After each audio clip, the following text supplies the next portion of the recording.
أعوذ بالله من الشيطان الرجيم. بسم الله الرحمن الرحيم.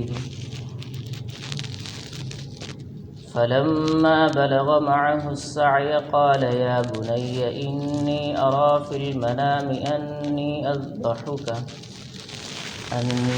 أذبحك فانظر ماذا ترى.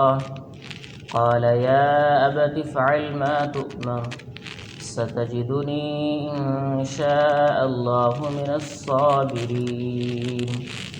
صدق الله العظيم وصدق رسوله النبي الكريم ونحن على ذلك لمن الشاهدين والشاكرين والحمد لله رب العالمين.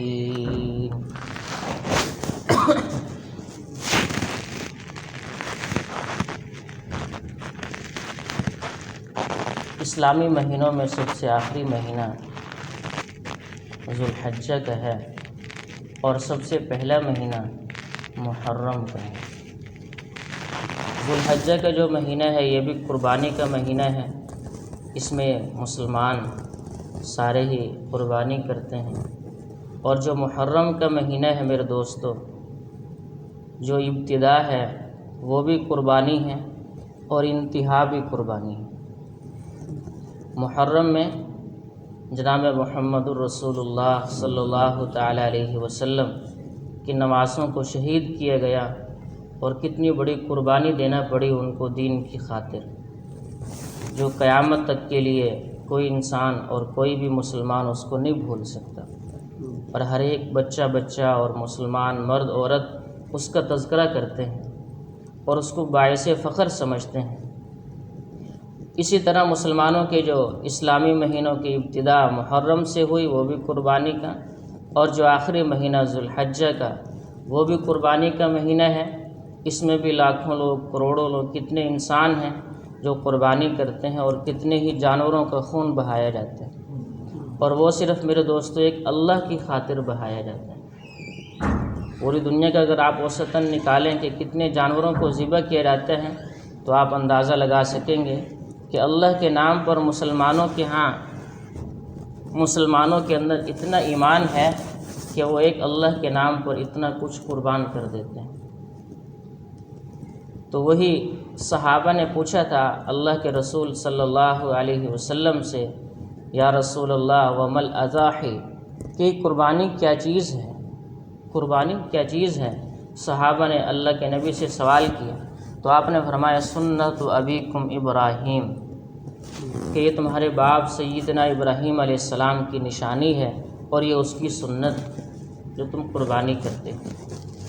سیدنا ابراہیم علیہ السلام سے شروع ہوئی، فلما بلغ معه السعی، اس کا ذکر ہے قرآن میں کہ جب ان کا بیٹا، اللہ نے ان کو بیٹے کی خوشخبری دی، فبشرناہ بغلام حلیم، اللہ سے دعا کی تھی رب هب لی من الصالحین، کہ اللہ مجھے نیک اولاد عطا فرما، تو اللہ نے فبشرناہ بغلام حلیم، ایک ایسے لڑکا ان کو عطا فرمایا، اس کی خوشخبری دی جو بڑا ہی بردبار اور بڑا ہی صبر کرنے والا۔ فلما بلغ معه السعی، پھر جب وہ اپنی جو ہے جوانی کو پہنچنے لگے اور بچپن سے آگے بڑھنے لگے، قال یا بنی انی اری فی المنام انی اذبحک فانظر ماذا تری، تو سیدنا ابراہیم علیہ السلام کو خواب دکھایا گیا۔ ایک رات خواب دیکھا، پھر دوسری رات اور تیسری رات، 3 راتیں مسلسل خواب دکھایا گیا۔ انبیاء علیہ السلام کو جو خواب ہوتے ہیں وہ بھی میرے دوستو اللہ کی جانب سے ہوتے ہیں، وہ بھی ایک قسم کی وحی ہوتی ہے۔ تو سیدنا ابراہیم علیہ السلام کیا دیکھتے ہیں؟ خواب میں دیکھتے ہیں کہ اپنے بیٹے سیدنا اسماعیل علیہ السلام کو ذبح کر رہے ہیں۔ حالانکہ اللہ سے اتنے مانگنے کے باوجود بیٹا عطا ہوا، اور بیٹے کی جو ہے محبت، اولاد چاہے کوئی بھی ہو، چاہے بیٹی ہو یا بیٹا ہو، تو محبت ہی ہوتی ہے۔ والدین کو اپنی اولاد سے محبت ہوتی ہے، چاہے وہ بیٹا اور وہ جو بیٹی ہے، جو اولاد ہے، چاہے وہ کیسی بھی ہو، لیکن والدین کے لیے تو بڑی ہی محبوب ہوتی ہے۔ اور یہ تو پیغمبر کا بیٹا ہے، اور پھر وہ خود بھی نبی ہیں، نبی کا بیٹا ہے، خود بھی نبی ہے، تو ان سے کیا محبت ہوگی، لیکن اس محبت کے باوجود خواب میں دیکھتے ہیں کہ میں ان کو ذبح کر رہا ہوں۔ ایک رات خواب دیکھی تو سمجھے کہ شاید ویسے ہی خواب آ گیا ہوگا، لیکن دوسری رات بھی خواب میں دیکھتے ہیں انی اذبحک، کہ میں اپنے بیٹے کو ذبح کر رہا ہوں۔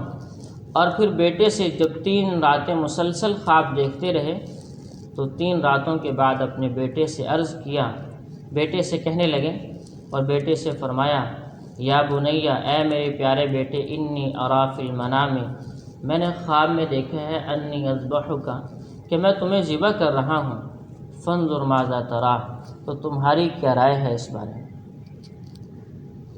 اس بارے میں تمہاری کیا رائے ہے؟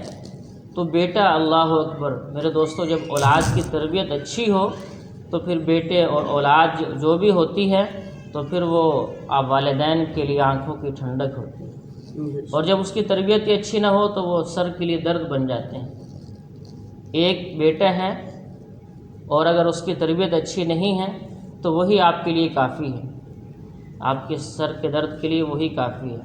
اور اگر 10 بیٹے ہیں یا 10 اولاد ہیں لیکن وہ نیک ہیں تو وہ آپ کے لیے جو ہے باعث فخر ہیں، اور دنیا کے اندر باعث عزت، آخرت میں بھی باعث عزت بنیں گے آپ لوگوں کے لیے۔ تو اولاد کی تربیت بچپن سے ہی شروع ہوتی ہے، بچپن سے کیا، جب سے حمل ٹھہرتا ہے عورت کو اس سے پہلے سے ہی شروع ہوتی ہے۔ جب شوہر اپنی بیوی کے قریب جانے لگتے ہیں اسی وقت اللہ کے رسول صلی اللہ علیہ وسلم نے دعائیں بتائی ہیں کہ وہ دعا پڑھ کر ان کے پاس جایا جائے۔ اگر وہ دعا نہیں پڑھی جائے گی تو شیطان کا نطفہ، آپ نے فرمایا، اس کے ساتھ چلا جاتا ہے۔ جب شیطان کا نطفہ ساتھ گیا ہے تو وہ اولاد بھی شیطان ہی کہلائے گی، اگرچہ ظاہر میں شیطان نہیں ہے لیکن کام اس کے شیطان والے ہوں۔ اور اگر دعائیں پڑھ کے ان کے پاس گیا تو اللہ کے نبی نے فرمایا شیطان کوئی اس میں عمل دخل نہیں کر سکتا، وہ نیک اولاد ہوتی۔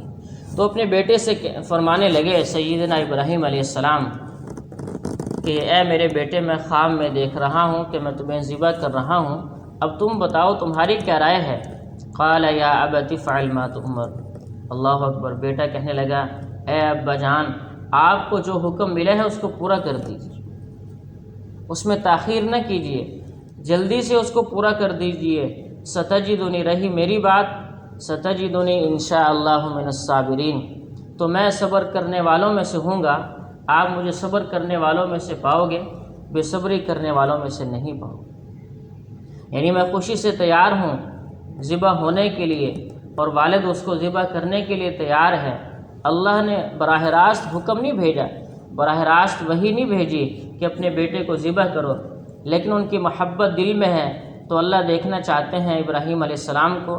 ان کے میرے دوستو ایک امتحان نہیں ہوا، کئی امتحانات ہوئے ہیں سیدنا ابراہیم علیہ السلام کے، اور قرآن میں بھی اللہ نے اس کا ذکر کیا ہے کہ ہم نے ابراہیم علیہ السلام کی آزمائش کی ہے، انہوں نے ہر آزمائش کے اندر پورے اترے ہیں، ہر امتحان کے اندر کامیاب رہے ہیں، جو بھی ہم نے ان کا امتحان لیا ہے۔ اور یہ کتنا بڑا امتحان ہے کہ بیٹے کو ذبح کرنے کا حکم مل رہا ہے اور بیٹا بھی آگے سے تیار ہے، تو بیٹے کو لے کر جاتے ہیں۔ پھر یہ لمبا قصہ ہے کیسے ان کو ذبح کرتے ہیں اور پھر کیا ہوتا ہے، اور پھر کیسے اللہ کی طرف سے مدد آتی ہے، اور پھر کیا سنت جاری ہوتی ہیں۔ اگر اللہ اکبر، جانور، اللہ اکبر، جنت سے اللہ وہ دمبا نہ بھیجتے جو دمبا اسماعیل علیہ السلام کی جگہ پر اللہ نے بھیجا تھا، تو آج میرے دوستو ہم بھی اپنی اولادوں کو ذبح کر رہے ہو۔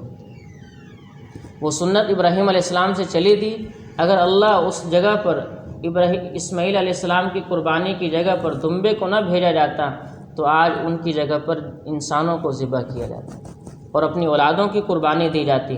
لیکن یہ تو اللہ کا شکر ادا کریں کہ اللہ نے دمبا بھیج دیا جنت سے، جبریل امین کو فرمایا کہ جلدی سے جاؤ اور جا کر جنت سے دمبا لے جاؤ۔ اسماعیل علیہ السلام کو وہاں سے نکال کر دمبا ان کی جگہ پہ رکھ دیا گیا۔ تو چنانچہ ایسے ہی ہوا، وہ انشاءاللہ بعد میں عرض کروں گا کہ وہ دمبا لایا گیا اور اس کی قربانی کی گئی۔ ابراہیم علیہ السلام تو مطمئن ہے، اپنی آنکھوں پر پٹی باندھی ہوئی ہے اور ذبح کر رہے ہیں، ذبح نہیں ہو رہا، لیکن پھر اچانک سے ذبح ہو گیا تو خوش ہوئے کہ چلے میری قربانی اللہ کے ہاں قبول ہوئی۔ لیکن جب پٹی آنکھوں سے کھولی ہے تو بیٹا سامنے کھڑا ہوا ہے اور دمبا ذبح ہوا پڑا ہے۔ اللہ اکبر، میرے دوستو، اللہ کے ہر حکم پر لبیک کہنا چاہے جان کی بازی آئے یا انسان کی مال کی بازی آئے، اولاد کی بازی آئے، کوئی بھی حکم آئے اللہ کی طرف سے اس کو ہر حال میں پورا کرنا، اسی میں ایمان والوں کی خیر ہے، اور اسی کے اندر جو ہے عزت بھی ہے، اور اسی کے اندر کامیابی ہے۔ اللہ ہم سب کو عمل کی توفیق عطا فرمائے۔ مزید انشاءاللہ کل بات ہوگی۔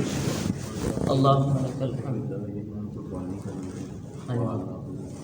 آج آخری دن کا امتحان ہے، 29 ذی الحجہ ہے، ہو سکتا ہے 29 کا ہی چاند ہو، کل کو یکم ہو جائے مغرب کے بعد۔ تو جنہوں نے قربانی کا ارادہ کیا ہوا ہے وہ اپنے ناخن اور بال جو ہے آج ہی تراش لیں، آج ہی ان کو صاف کر لیں اور کاٹ لیں۔ بعد میں یکم ذی الحجہ سے 10 ذی الحجہ تک حکم ہے کہ اس کو نہ کاٹا جائے۔ اللہم